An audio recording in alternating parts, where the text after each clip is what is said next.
আজ তোমাদের মধ্যশিক্ষা পর্ষদে যে 2025-এর টেস্ট পেপারটা বেরিয়েছিল তার 428 নম্বর পেজের অঙ্কগুলো আমি করাবো। একের অঙ্কটা দেখো, অমল এবং বিমল একটি ব্যবসা শুরু করে। অমল 500 টাকা 9 মাসের জন্য, বিমল কিছু টাকা 6 মাসের জন্য। এই কিছু টাকাটা কত সেটা আমাকে বের করতে হবে। নিয়ে যেতে পারে। ব্যবসাতে মোট লাভ 69 টাকা হয়েছে, বিমলের লাভের পরিমাণ 46 টাকা। তাহলে বিমলের মূলধনটা কত সেটা বের করতে হবে। কি করে করব আমরা? প্রথমে ব্যবসায় মোট লাভ 69 টাকা বলেছিলাম, বিমলের এর মধ্যে এই 69 টাকার মধ্যে বিমলের লাভ 46 টাকা। তাহলে অমলের লাভ কত হবে না, 69 টাকা থেকে 46 বিয়োগ করে 23 টাকা বেরিয়ে গেল। এবার অমলের মূলধনটা বলেছে 500 টাকা করে 9 মাসে, তাহলে 4500 টাকা হচ্ছে মূলধন। এবার বিমলের 6 মাসের মূলধন তাহলে ধরে নিলাম যে আমরা এক্স টাকা করে 6 মাসের, তার মানে 6x টাকা ধরে নিলাম। এবারে বিমলের যে মূলধনটা সেটা কি করে বের করব? সাধারণত যেটা বের করব সেটা হচ্ছে, দেখো এখানে অমলের টাকা হচ্ছে 4500 টাকা হচ্ছে মূলধন, আর অমলের লাভ হচ্ছে 23 টাকা। অমলের মূলধনকে অমলের লাভ দিয়ে ভাগ করে যদি বিমলের লাভ দিয়ে গুণ করি তাহলে আমি বিমলের মূলধনটা পেয়ে যাব। এটা হচ্ছে 1 বছরের মূলধন। তাই জন্য 4500কে 23 দিয়ে ভাগ করে 46 দিয়ে গুণ করলাম, তাহলে কত এলো? 9000 টাকা। এটা গেল এই যে বার্ষিক মূলধন, মানে এটা তোমার অ্যাকচুয়ালি এটা 6 মাসের মূলধন, কিন্তু আমাকে বের করতে হবে প্রতি মাসের মূলধন। তাহলে 6 মাসের মূলধন তো ছিল এখানে ছিল 6x টাকা, আর এখন এসছে 9x টাকা। তার মানে 6 দিয়ে এটা ভাগ করলে এক্স এর মান আসছে 1500। তার মানে স্যার প্রতি মাসের মূলধন 1500 টাকা, তারপরে 6 দিয়ে গুণ করে তবে তার মূলধন 9000 টাকা। হ্যাঁ, উত্তরটা হচ্ছে 1500 টাকা। এইভাবে করতে পারো। 2 নম্বরটা দেখো, এক্স সমানুপাতিক ওয়াই, এখানে একটা দিয়ে দিয়েছে, এর মধ্যে ওয়াই এর মান 8 আর এক্স এর মান 2। এই মান আর একটা ওয়াই এর মান 16, এক্স এর মান কত বের করতে হবে। এটা ভেদের অঙ্ক।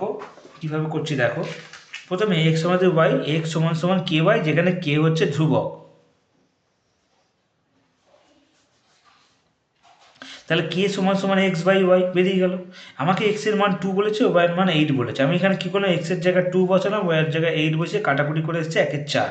তার মানে কে এর মান হচ্ছে কত, 1/4। এটা আমরা বের করে নিলাম ফার্স্টে। পরের বারে এই ওয়াই এর মানটা 16 বলেছে, আর এক্স এর মানটা আমাকে বের করতে বলেছে জিজ্ঞাসা চিহ্ন। তাহলে আমি কি করব, কে এর মানটাকে পুট করলাম, এক্স বাই ওয়াই। কে এর মানটা 1/4 লিখে দিলাম, আগে মানটা পুট করলাম, এক্সের জায়গায় এক্স রাখলাম, আর ওয়াইয়ের জায়গায় 16 পুট করলাম, করে কোনাকুনি গুণ করলাম, করে এসছে 16কে 16কে 4 দিয়ে ভাগ করলে 4, তার মানে এক্স এর মান হচ্ছে 4। এভাবে করতে পারো। 3 অঙ্কটা দেখো, ও কেন্দ্রীয় বৃত্তের এবি একটা ব্যাস, এবিসিডি বৃত্তস্থ চতুর্ভুজ, এর মধ্যে এডিসি কোণ 120 হলে বিএসি কোণটা কত হবে। এটা একটা বৃত্তস্থ চতুর্ভুজের অঙ্ক, খুব ভালো অঙ্ক। দেখো আমি করেছি, আমি একটা বৃত্তস্থ চতুর্ভুজ আগে এঁকে নিয়েছি। এবার দেখো এডিসি কোণটা বলছে 120, এডিসি মানে দেখে নাও এ ডি সি, মানে এই কোণটা হচ্ছে 120। আমরা জানি বৃত্তস্থ চতুর্ভুজে বিপরীত কোণের যোগফল 180 হয়। দেখো বৃত্তস্থ চতুর্ভুজে বিপরীত কোণের যোগফল 180 লিখে দিলাম। এবার আমাদের বলো, তুমি বলো যে 180 যদি বৃত্তস্থ যদি বিপরীত কোণ হয় তাহলে এদিকের কোণটা কত হবে। 180 থেকে এই পারের 120টা বিয়োগ করে দেবো, তাহলে 60 ডিগ্রি পেয়ে গেলাম। 60 ডিগ্রি কোণ, তাহলে এই কোণটা 60 ডিগ্রি। আর এইটা যেটা এ সি বি, এটা হচ্ছে অর্ধবৃত্তস্থ কোণ, সমকোণ লিখে দিয়েছি। এসিবি হচ্ছে 90 ডিগ্রি, অর্ধবৃত্তস্থ কোণ সমকোণ। তাহলে আমরা দেখো এটা 90 ডিগ্রি, এটা তোমার 60 ডিগ্রি, তাহলে এই কোণটা বের করতে হবে কত। সিএবি, এই কোণটার নাম হচ্ছে সিএবি। তাহলে হচ্ছে 180 থেকে 90 60 বিয়োগ করে তাহলে আমাদের কত আসছে দেখো, 180 থেকে 150 বিয়োগ করে 30 ডিগ্রি, তাহলে উত্তরটা হবে 30 ডিগ্রি। 4 নম্বর অঙ্কটা দেখো, 2 cos 3 থিটা ইকুয়াল টু 1 হলে থিটার মানটা কত। খুব ইজি অঙ্ক একটা। 2 cos 3 থিটা ইকুয়াল টু 1, আমি 2টাকে ওপরেকে ডিভাইড করে দিলাম, তাহলে দেখো 3 cos থিটা ইকুয়াল টু 1/2, আর 1/2 কার মান হয় না, cos 60 মান হচ্ছে 1/2। এবার তুমি বলবে যে এখানে তাহলে cos কেন, সাইন করতে পারতেন স্যার।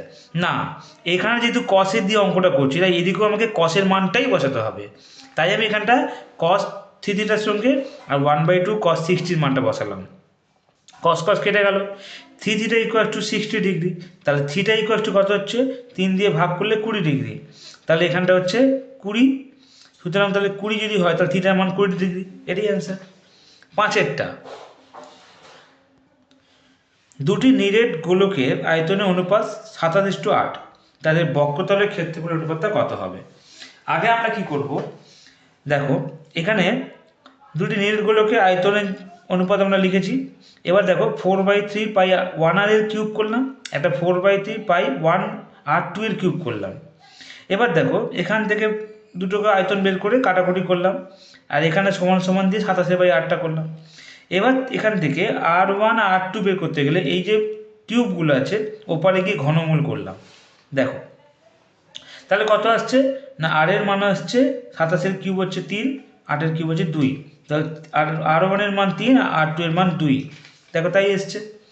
এবার আমাকে বক্রতলের অনুপাত বের করতে হবে। বক্রতল মানে হচ্ছে 4πr², একটা 4πr², তাহলে এখানে আমি মানগুলো বসালাম, r1 এর জায়গায় 3 স্কোয়ার, r2 এর জায়গায় 2 স্কোয়ার, তাহলে কাটাকুটি করে আসছে কত 9 আর 4, তাহলে এটাই হবে অ্যান্সার।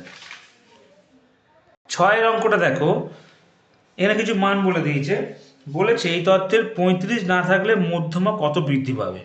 আগে আমাকে এই কটা মান দিয়ে একটা মধ্যমা বের করব, তারপর 35টা বাদ দিয়ে আমাকে একটা মধ্যমা বের করতে হবে। তাই প্রথমে আমরা সব কটা মান দিয়ে করলাম, সব কটা মানে 8 এসছে, তাহলে ফর্মুলা যেটা 8 মানে জোড়ের সংখ্যা, জোড়ের ফর্মুলা n/2 + n/2 + 1তম। এবার দেখো করে এসছে 4th আর 5th। 4th মানে হচ্ছে 1 2 3 4, এইটা 36, আর 5th মানে 37। এটাকে করে আমরা মধ্যমা বের করেছি। মধ্যমা দেখো 36.5 এসছে আমাদের মধ্যমা। এবারে 35টা বাদ দিলে তখন হয়ে যাচ্ছে 7টা সংখ্যা হয়ে যাচ্ছে, তখন n+1/2, কারণ তখন এর ফর্মুলা হয়ে যাচ্ছে বিজোড়ের ফর্মুলা। তাহলে 4th হচ্ছে, 4th মানে ওখানে 37 নম্বর সংখ্যাটা 4th সংখ্যা হচ্ছে, তাহলে 37 হলো। এবার আমাকে বলছে কতটা বাড়লো, এখন 37 আর আগে ছিল 36.5, এবার এদের বিয়োগফল কত হচ্ছে 0.5, তার মানে 0.5 বৃদ্ধি পেয়েছে। 2-এর 1-এর অঙ্কটা দেখো, r/2% সরল সুদের হারে 2p টাকার টি বছরের সুদ আসল যদি এটা হয়, তাহলে 2p প্লাস এইখানটার মানটা কত হবে। খুব ইজি ব্যাপার, আমরা বার্ষিক r/2% সরল সুদের হারে 2p টাকার টি বছরের সুদ আসল আপনাকে বের করে নিলাম। ফর্মুলাটা হচ্ছে আসল প্লাস আর সুদ, তাহলে 2pটা হচ্ছে আসল, আর p/100, p মানে 2p, r মানে r, t মানে t বাই 100, যেহেতু এখানে r/2 ছিল তাই এখানে 2টা বসবে, তাহলে কাটাকুটি করে এসছে কত 2p প্লাস p/100, তাহলে অ্যান্সারটা কত হচ্ছে p/100। 2 নম্বর অঙ্কটা দেখো,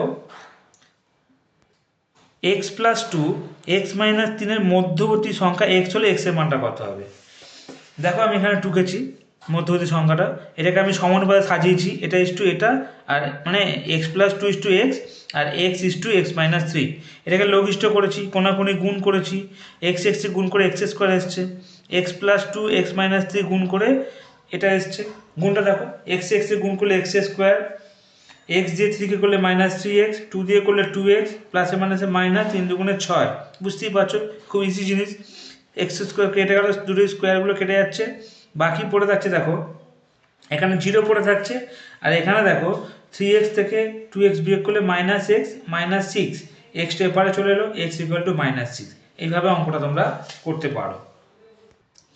পরের অঙ্কটা তো 3 নম্বর অঙ্কটা দেখো, sin 12 degree into cos 18 degree into sec 78 degree into cosec 72 degree মান কত হবে। আগে আমরা কোশ্চেনটা টুকে নিয়েছি, দেখো এখান থেকে sin 12 ডিগ্রি এগুলো পুরো টোকার পর sin 12 ডিগ্রিটাকে পুরক্ষণ করলাম, 90 - 78, cos 90 - 72, আর দেখো sec 78 আর cosec 72, এখান থেকে দেখো cos 78 এলো, আর এখান থেকে sin 72 পুরক্ষণ করে, এবার এটাকে ভগ্নাংশে করলাম, এগুলো যা আছে টুকে দিলাম। এবার এটা ভগ্নাংশ করার পর দেখো sec 78 এদিকেও sec 70 কেটে যাচ্ছে, cosec 72 এদিকেও cosec 72, মানে এইগুলো কেটে গেল, কেটে যাওয়ার পর কী পড়ে 1 থাকছে, তাহলে উত্তরটা হবে 1। 4 নম্বর অঙ্কটা দেখো, একটি সরলরেখা বৃত্তকে দুটি বিন্দুতে ছেদ করলে সরলরেখাটি বৃত্তের কি বলা হয়। দেখো একটা বৃত্তে তার দুটো বিন্দুতে যদি ছেদ করা বা যে কোনো সরল তাকে আমরা কী বলবো, জ্যা বলবো। তাই উত্তরটা জ্যা হবে।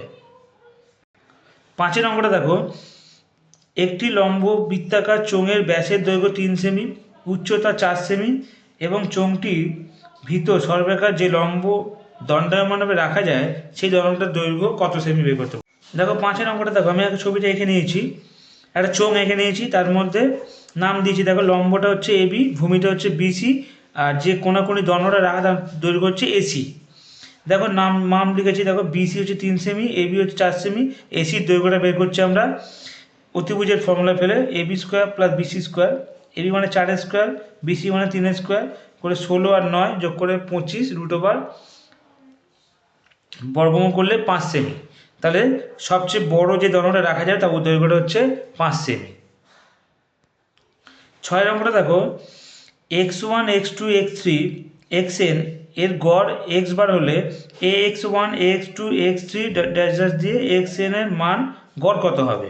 খুব সোজা জিনিস, যখনই মনে রাখবে এ ধরনের অঙ্ক আসবে তাহলে x1 x2 যদি এর বার যদি x বার হয় তাহলে ax1 ax2 x3 যখনই হোক না কেন, তার মানে এখানে যখন গড় করবে তখন লিখবে a, তার সঙ্গে এটা খালি অ্যাড করে দেবে a x বার, ব্যাস এইটুখানি, আর কিছু না।